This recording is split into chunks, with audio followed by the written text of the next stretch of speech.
Tamil underrated movie சீரிஸில் இன்றைக்கி நான் எந்த படத்தை பற்றி பேச போகிறேன்னா, அதாவது Tamil cinema that contain experimental மூவின்னு சொல்லி ஏதாவது ஒரு லிஸ்ட் இருந்துச்சுன்னா அந்த லிஸ்ட்டில் கண்டிப்பாக இந்த படத்தை சேர்த்துலாங்க. ஏன்னா அந்த மாதிரி ஒரு எக்ஸ்பெரிமெண்ட்டை இந்த படத்தில் ட்ரை பண்ணியிருப்பாங்க. ஸோ படம் பேர் என்னன்னா பிகினிங். இந்த படம் 2023 வந்த ஒரு ஸ்பிளிட் ஸ்க்ரீன் மூவி.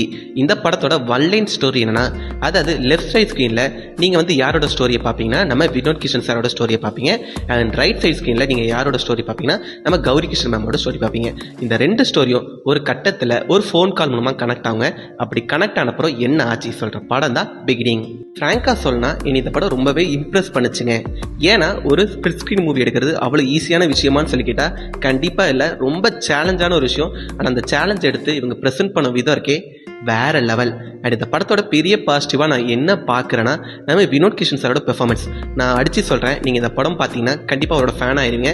ஏன்னா அந்த அளவுக்கு பெர்ஃபார்மன்ஸில் பிரித்து மேய்ச்சிட்டாரு. கௌரி கிஷன் மேமும் அவங்க ரோலை ரொம்ப நீட்டாக பண்ணியிருக்காங்க. பட் ஷோ ஸ்டீலர் யாருன்னா நம்ம வினோத் கிஷன் சார். ஏன்னா எனக்கு அவரோட பெர்ஃபார்மன்ஸ் மட்டும் கொஞ்சம் தனியாக தெரிஞ்சிச்சு. அதனால தான் ஷோ ஸ்டீலர்னு சொன்னேன். மேபி உங்களுக்கும் தோணலாம். என்னையை பொறுத்த வரைக்கும் இது ஒரு நல்ல படங்க. எந்த ஒரு குறையுமே இல்லை. டோட்டலாக நான் ரொம்ப என்ஜாய் பண்ணி பார்த்தேன். மேபி உங்களுக்கும் பிடிக்கலாம். நீங்கள் எந்த ஒரு எக்ஸ்பெக்டேஷன் இல்லாமல் இந்த படத்தை ட்ரை பண்ணி பாருங்க. கண்டிப்பாக உங்களை இந்த படம் சாட்டிஸ்ஃபை பண்ணுங்கிறது என்னோட ஒரு ஒப்பீனியன். இதே மாதிரி வேறு ஏதாவது படத்தோட ரிவ்யூ வேணால் கீழே கமெண்ட்டில் சொல்லுங்கள். அண்ட் மறக்காம நம்ம சேனலை சப்ஸ்கிரைப் பண்ணிக்கோங்க. பாய்.